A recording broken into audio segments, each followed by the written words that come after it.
Bonjour, donc je vais vous présenter la technique de la pêche à la verticale en lac. Donc, normalement cette technique s'adresse surtout aux cendres, mais aujourd'hui on va la pratiquer pour le brochet.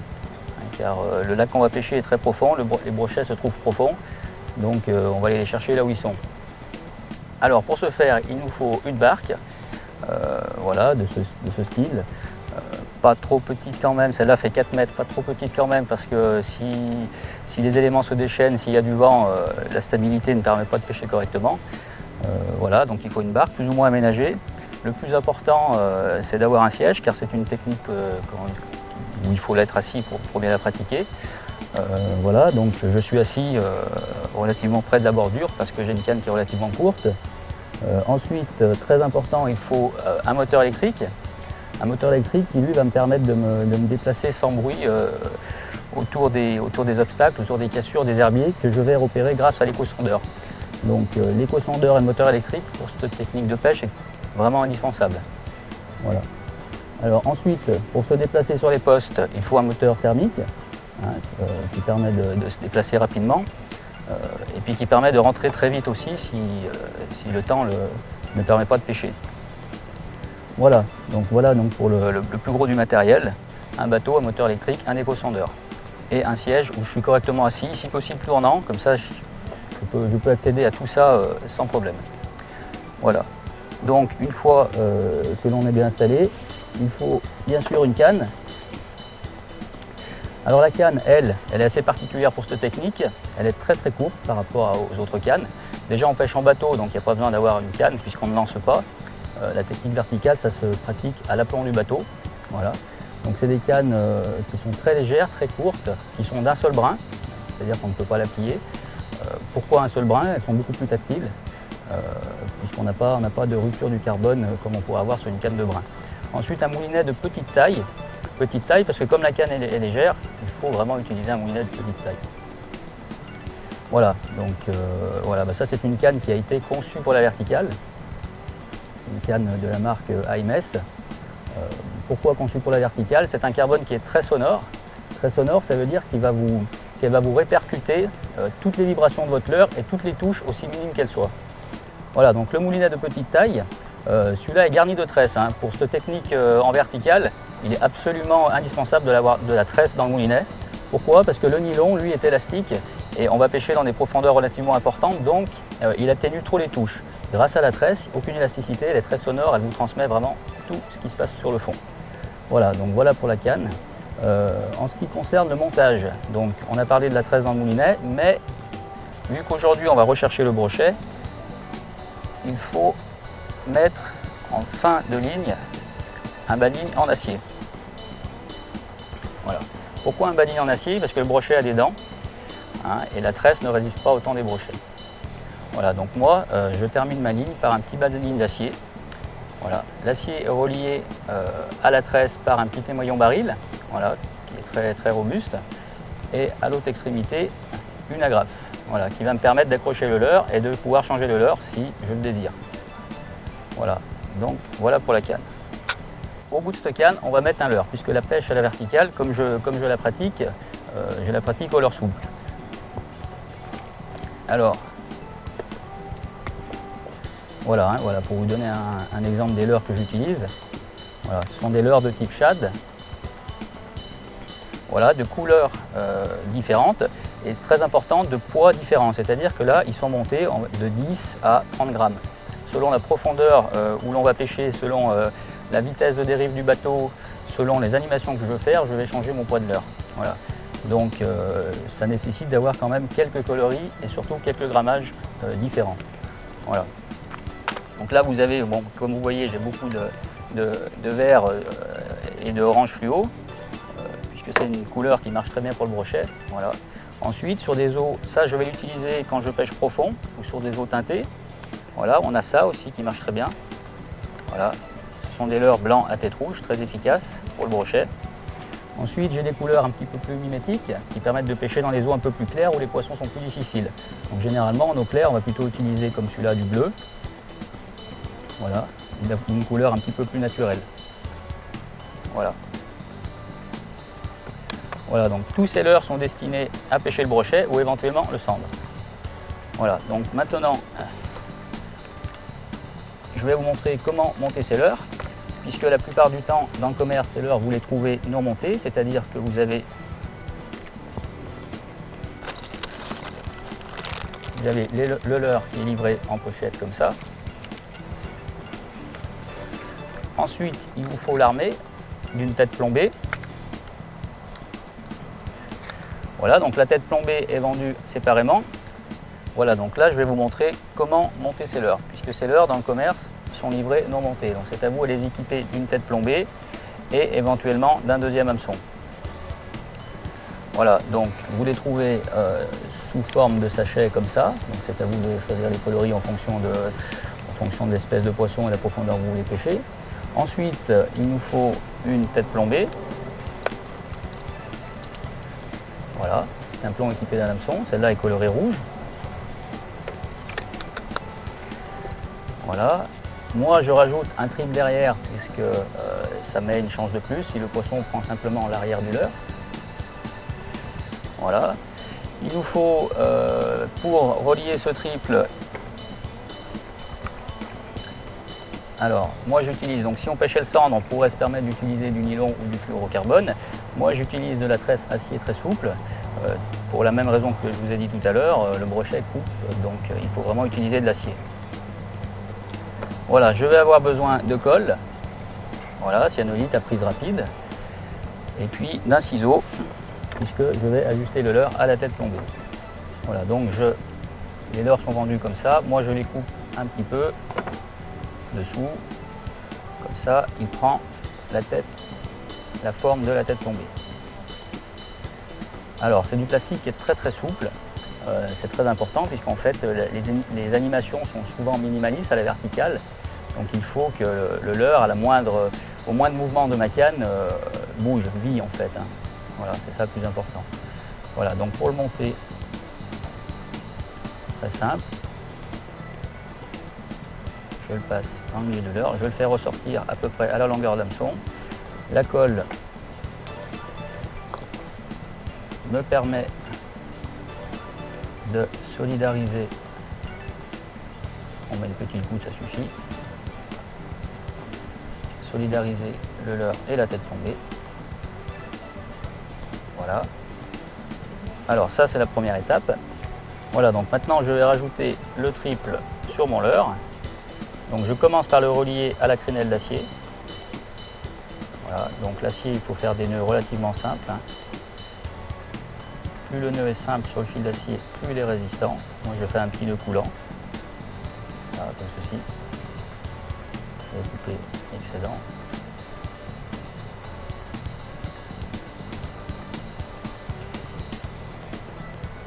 Ensuite, une fois que j'ai raccordé mon trip à mon acier, je vais placer le trip, avant de faire quoi que ce soit, je vais le placer où je désire sur le leurre. Voilà, moi je le mets pas trop près non plus du bout du leurre, sinon ça va gêner la nage de la queue du leurre. Je le mets à quelques centimètres, à 1 cm et demi, 2 cm de l'extrémité du leurre. Ensuite, je vais le relier l'acier à l'hameçon de ma tête plombée.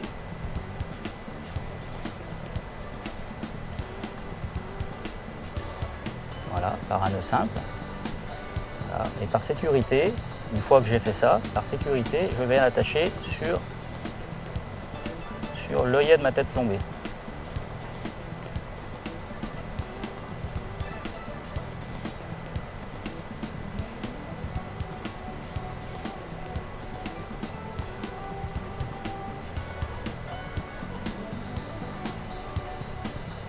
Voilà, toujours pareil, il faut faire des nœuds très simples. Celui-là, je vais le doubler parce qu'il est quand même important.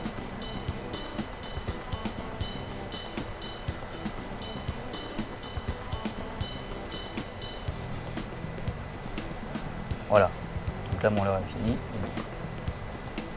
Couper l'excédent. Voilà, donc là mon leurre est prêt à pêcher. Voilà, ça prend quelques secondes, c'est très efficace. Voilà, ben on va pouvoir y aller.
Voilà, donc là on est arrivé sur notre lieu de pêche.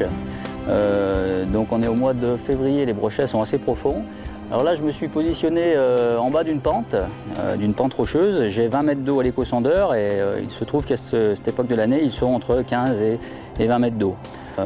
Donc l'eau est relativement froide, les poissons fourrages se trouvent dans cette profondeur et les brochets donc aussi. Voilà, donc je vais installer mon leurre. Voilà, donc là j'ai 19 mètres d'eau, 18 mètres d'eau.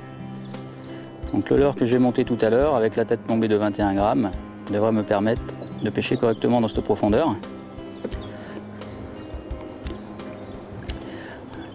Alors je ne lance pas, je laisse simplement descendre le leurre à l'aplomb du bateau. Voilà, tout en corrigeant la dérive avec mon moteur électrique. Donc j'ai une main sur la canne et l'autre main sur le moteur électrique. Voilà, et pour le moment mes yeux sont rivés sur le sondeur.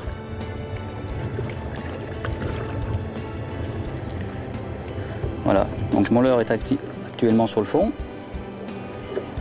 Je vais pouvoir commencer à l'animer.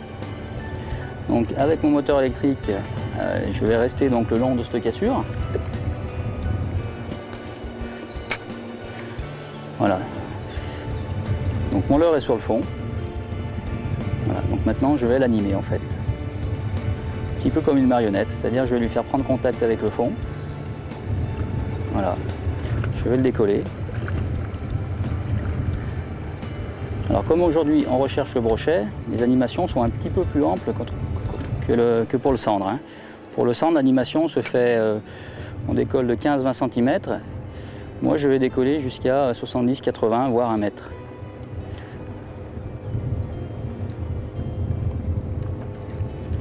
Toujours vérifier que je sois bien en contact avec le fond.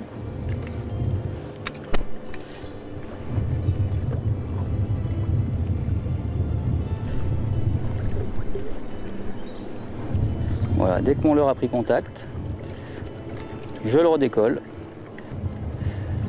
Donc je décolle mon leurre, je le laisse un petit peu sur place, c'est-à-dire décoller de 70-80 cm.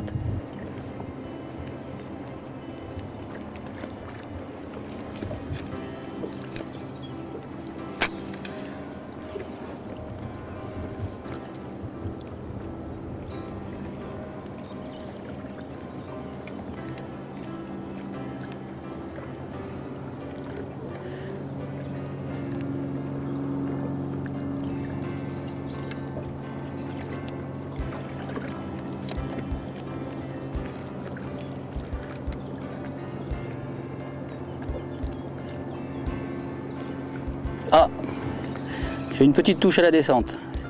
Les touches à la descente sont assez fréquentes. Là, c'est simplement eu la touche. Je ne l'ai pas senti. C'est qu'on pêche déjà dans la bonne profondeur alors. Alors, je ne vois pas le poisson à l'éco-sondeur. L'éco-sondeur, pour l'instant, est simplement là pour me donner la profondeur.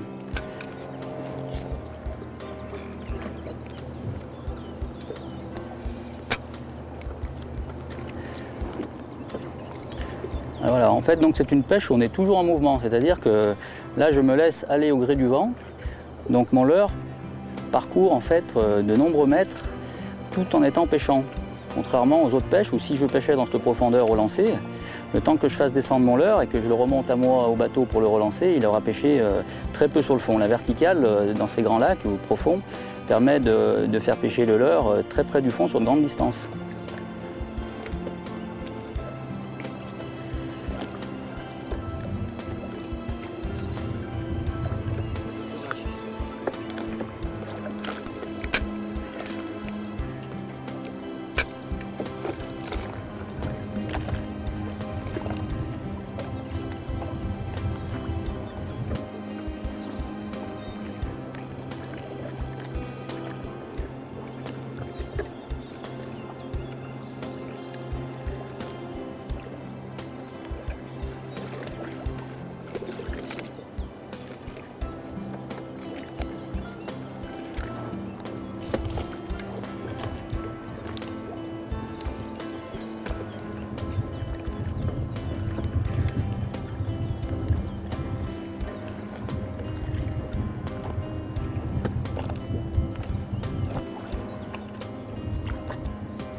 Ça y est, j'en tiens.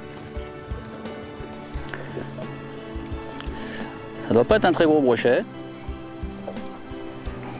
Il se laisse monter assez facilement.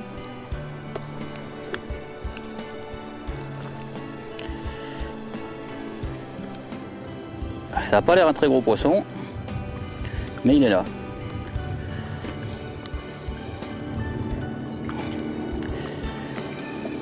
On va le remonter doucement pour ne pas le décrocher.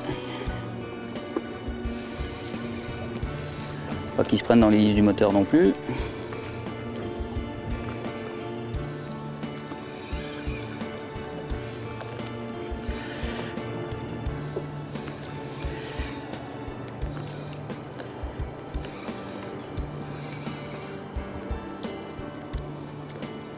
Le voilà.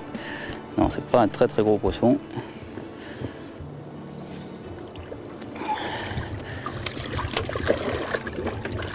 Et bien voilà, un brochet du lac du Bourget. On va faire vite. Généralement, à cette technique, on les abîme pas, ils n'avalent pas le leurre. Mais voilà, on va pouvoir le remettre à l'eau tout de suite alors.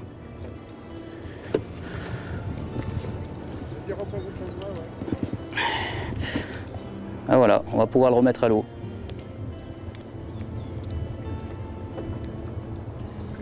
Voilà. Donc on a pris un brochet pas très gros, entre 50 et 60 cm. J'ai quand même envie d'essayer de mettre un leurre un petit peu plus gros. Sur le lac du Bourget, il y a des brochets beaucoup plus gros. Donc on va essayer de changer de leurre. On va mettre un leurre un peu plus volumineux.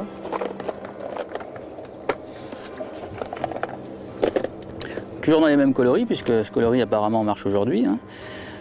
Ben voilà. On va mettre celui-là.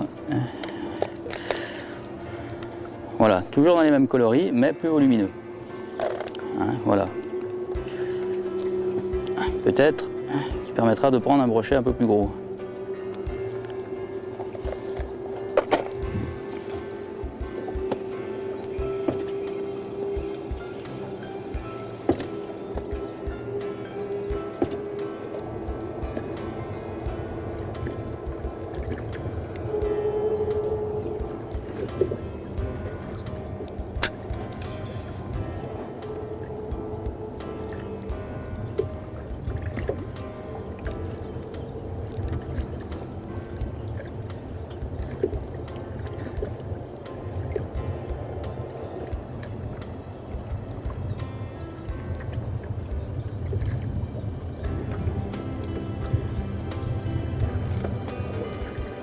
Et bien voilà. Et voilà, bah écoutez, vous avez vu la technique verticale, donc, qui finalement est assez simple. On a pris un brochet, c'était le but. Il y a des brochets beaucoup plus gros, mais ce sera pour la prochaine fois. Voilà, j'espère que vous avez apprécié cette technique et que ça vous a donné envie de la pratiquer. Voilà, merci. Au revoir.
Aujourd'hui, je vais pouvoir vous parler de la pêche au petit plombier.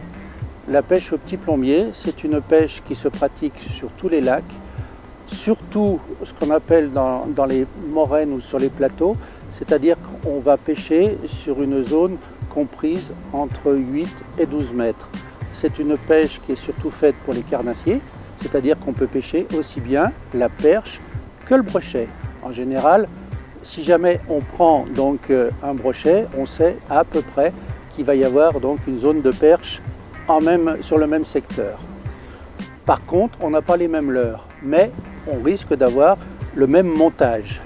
Au niveau du montage, c'est très simple, c'est-à-dire qu'on a un tangon, on va avoir un corps de ligne avec un poids, et sur ce corps de ligne, on va avoir donc une ligne qui, elle, donc fait à peu près une quinzaine de mètres de long, et derrière, vous allez avoir soit un rapala, soit une cuillère ondulante, ou éventuellement donc une cuillère tournante pour les perches. Donc la base, c'est relativement simple à ce niveau-là, sauf qu'il vous faut quand même beaucoup de matériel. Le matériel, je peux vous l'expliquer, et je vais vous montrer donc le corps principal, c'est surtout le tangon. Le tangon, donc moi j'ai opté pour avoir un tangon sur une base relativement sophistiquée, dans la mesure où on a une canne qui est en fibre avec un moulinet. Je vois par exemple mon voisin, lui donc a un tangon, et ce moulinet est remplacé par un tambour directement sur sa barque. Chacun a sa méthode de pêche. Moi, à mon niveau, je trouve qu'il est plus facile de pêcher avec un moulinet, sachant que le câble par lui-même, c'est-à-dire ma tresse, sur cette tresse, j'ai mis des longueurs. C'est-à-dire que j'ai marqué 5 mètres, 10 mètres, 15 mètres, 20 mètres, et ces longueurs me permettent de pêcher au petit plombier ou éventuellement au grand plombier. Le grand plombier, donc, c'est pour pêcher 20, 30, 60 ou 90 mètres. On pêche l'omble et on pêche éventuellement donc d'autres poissons sur le lac, sur les lacs. Donc vous voyez, c'est un tangon donc, qui lui a en partie haute, donc on a mis une clochette. Cette clochette nous sert simplement de repère au niveau du fond ou éventuellement des touches. C'est-à-dire que si jamais on a un problème de fond, la clochette va sonner, ou si on sait que le fond est suffisant, notre canne donc va pouvoir bouger dans le sens inverse de notre avancée, et on sait qu'il y a une touche. Donc au niveau du tangon, en général, on met soit une clochette sous cette forme-là, ou éventuellement donc comme un gros lot à chien qui fait tout aussi bien et qui nous permet donc d'avoir un bruit relativement conséquent, puisque le gros lot à chien est quand même assez bruyant. Ça, c'est notre base de matériel canne. Donc moi ici j'ai deux moulinets qui sont prévus un droit un gauche, ce qui est tout à fait logique.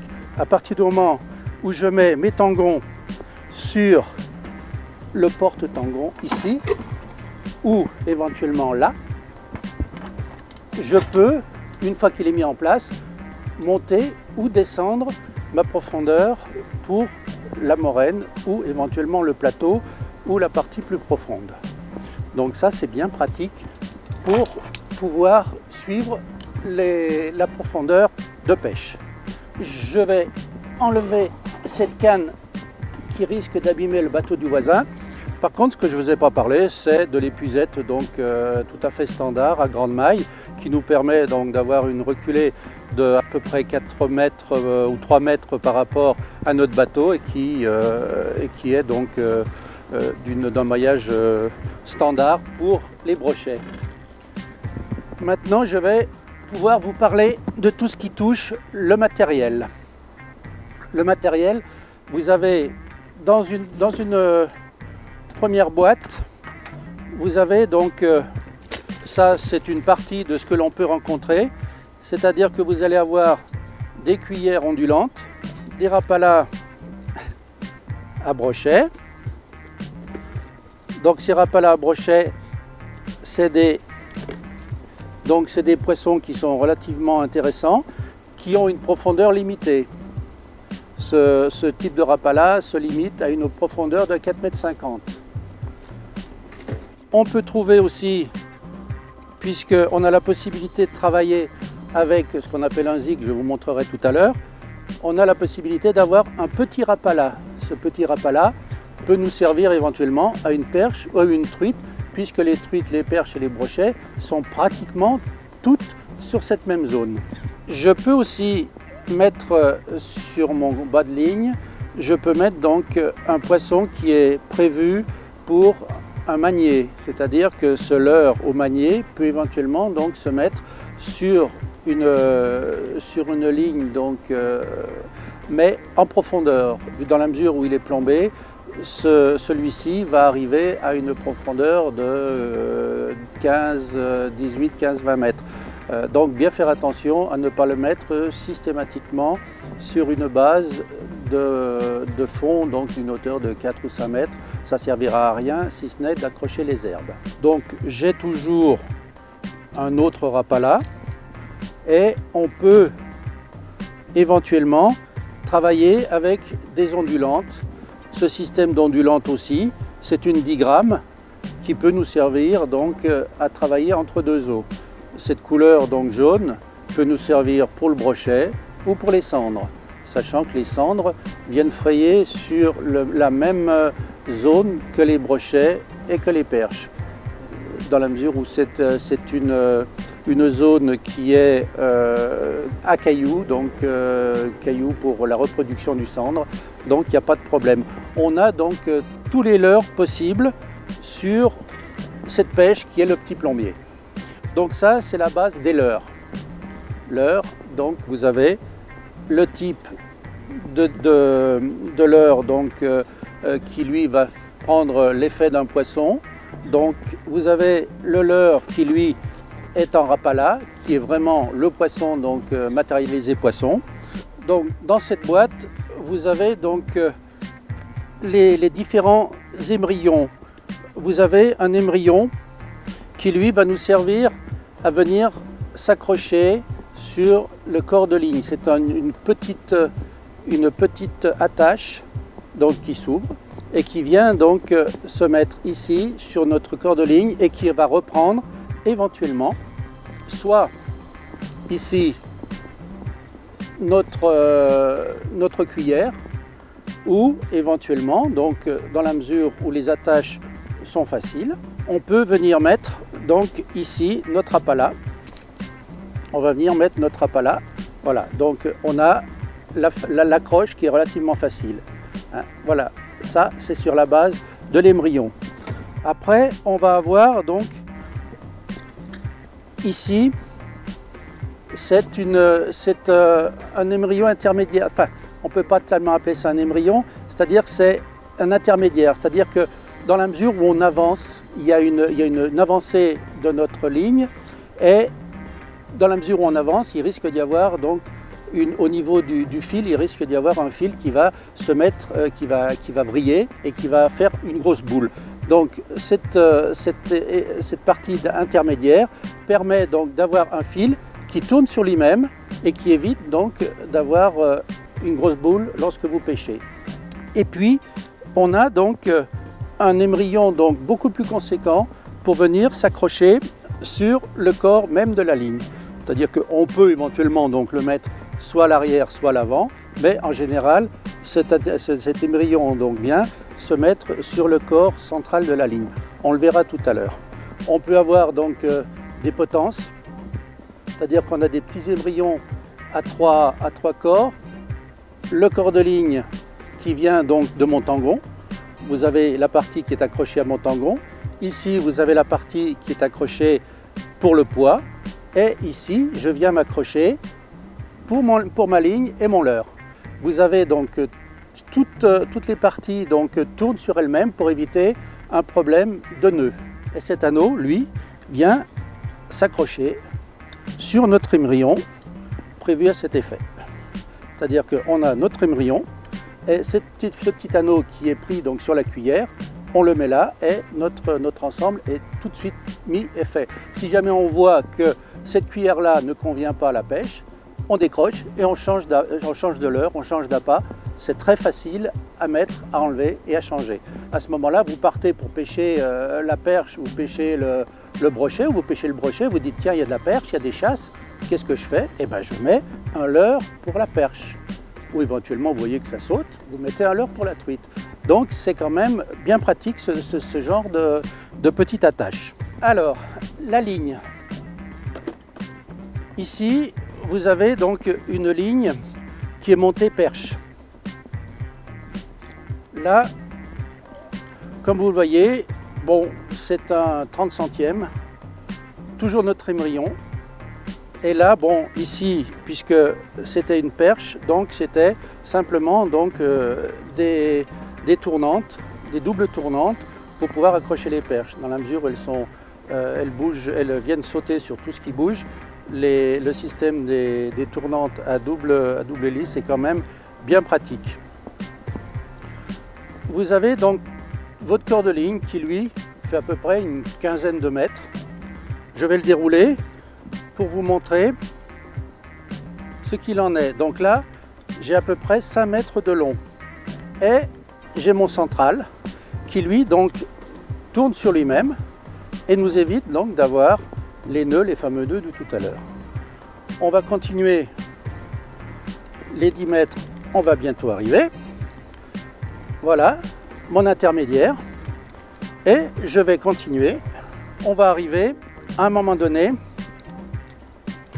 à notre corps de ligne. Donc je vais le défaire de l'autre côté.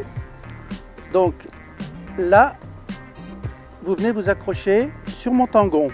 C'est-à-dire que tout à l'heure, je vous ai présenté le tangon.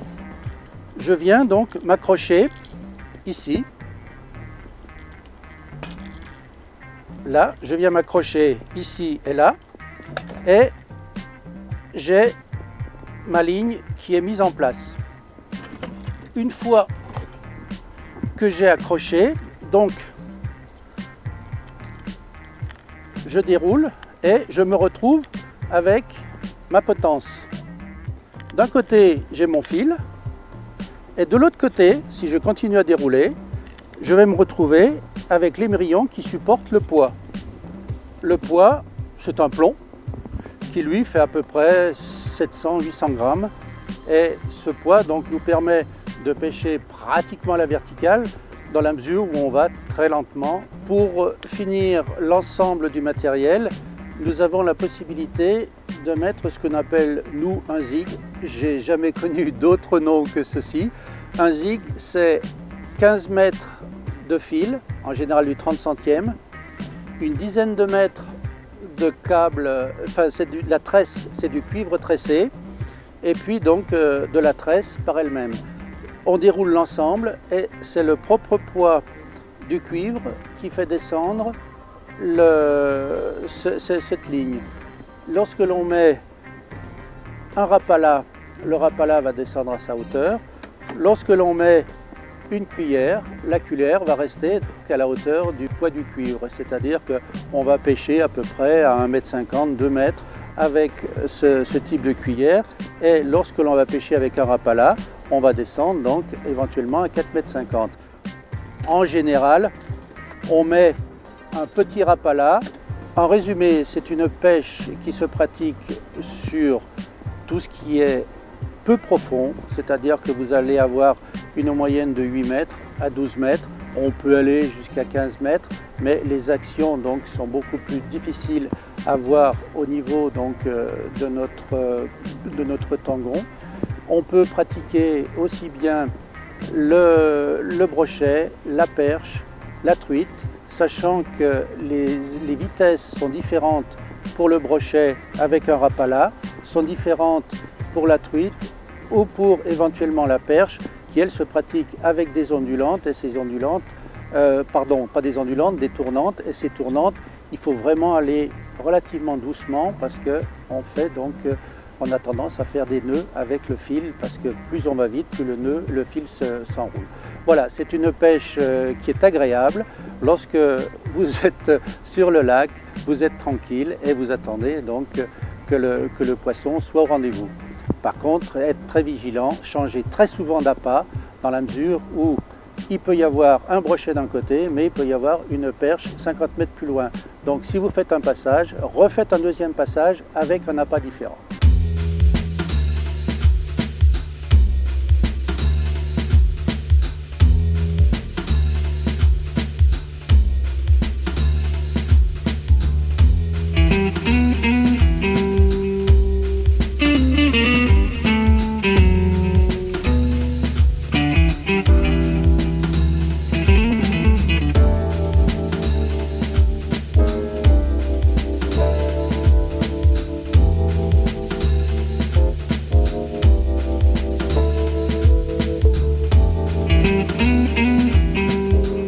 Là, je suis donc à 12-15 mètres, sachant que l'on peut donc descendre beaucoup plus la partie cuillère que la partie bien sûr appala qui elle s'arrête à 4,50 m. Donc au niveau des 4,50 m, c'est plus les bordures et la partie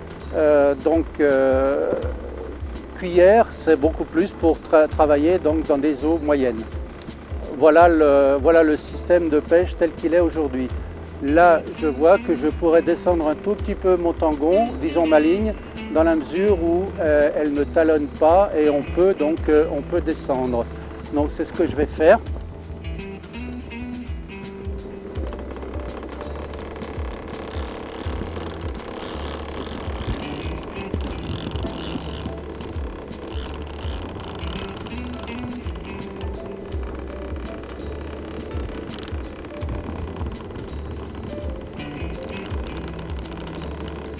Là ici, donc j'ai 20 mètres.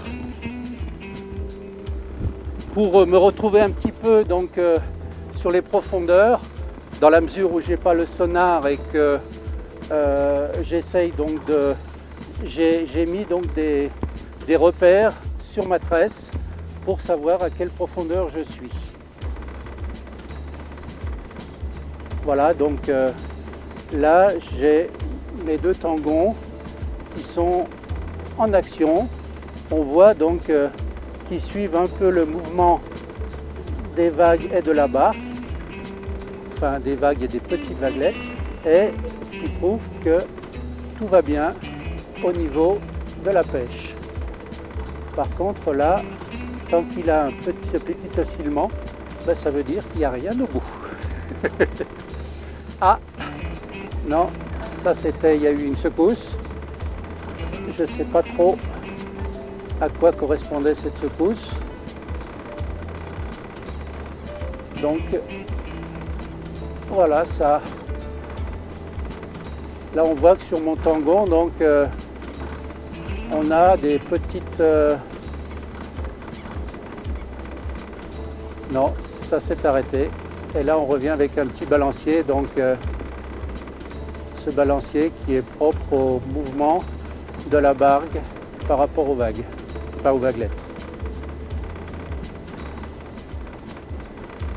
Et puis j'ai mes petits grelots qui m'avertissent en principe d'une prise qui eux donc sont bien tristes dans la mesure où on ne les entend pas.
Là, pour le moment, Donc il n'y a pas de mouvement sur mes tangons.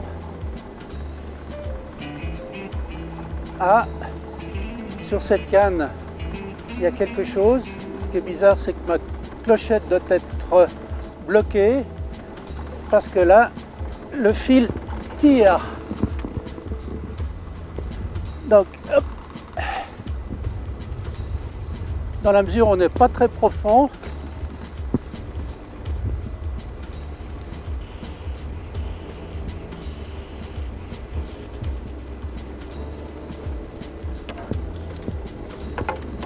a priori, je vais voir.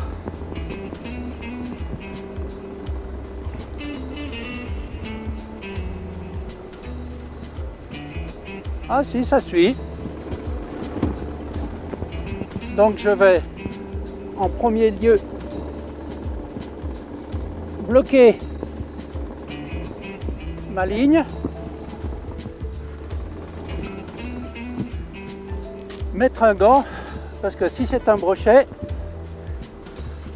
en principe, les doigts ont des petits problèmes avec leur dentition.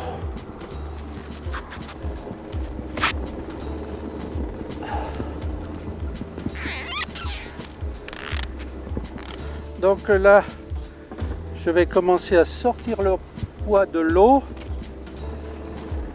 Faire attention qu'il n'y ait pas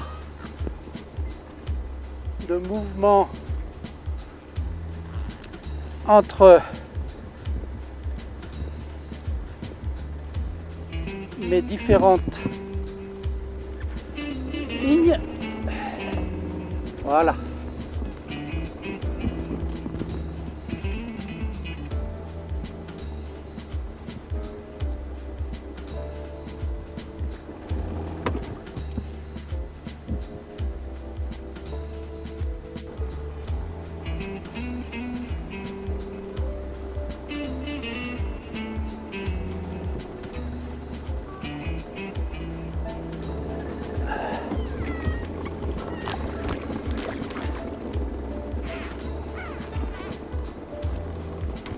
Il était en demi-sommeil.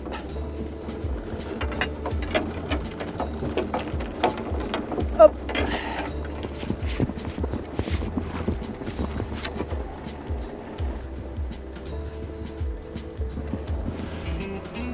Et il a mordu sur la cuillère, mais il était temps parce que il vient juste de se décrocher dans l'épuisette.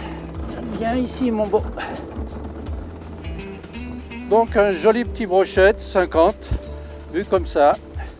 Donc un petit brochet qui a déjà été piqué, qui est un beau petit brochet pour 2 personnes. C'est sympa. Voilà. Bon, c'est vrai que c'est un brochet qui, en temps normal, serait mis à l'eau parce que on a pris par habitude de pêcher que ceux qui font 70, 60, 70. Mais ça, c'est une taille donc tout à fait acceptable dans la mesure où c'est la taille réglementaire pour pouvoir les conserver. Voilà, un petit poisson. Eh bien, vous connaissez le petit plombier, vous connaissez les différents leurres. Donc sachez que pour les moraines, vous avez le rapala qui lui donc peut descendre à plus ou moins une profondeur de 4,50 m. Vous avez un gros rapala ou éventuellement un plongeant. Et puis vous avez donc ce qui est le plus courant, c'est les ondulantes pour pêcher le brochet, des petites ondulantes pour pêcher la perche et éventuellement donc pour la perche comme on peut le trouver de temps en temps, ce qu'on appelait les rafales nous à l'époque. C'est des petites ondulantes que l'on peut mettre en simple ou en double pour pêcher donc dans 6-8 mètres d'eau. On peut pêcher donc par contre à ce moment-là on pêche avec 2 lignes superposées à des dimensions différentes, des longueurs différentes de fil. Voilà, à bientôt et bonne pêche!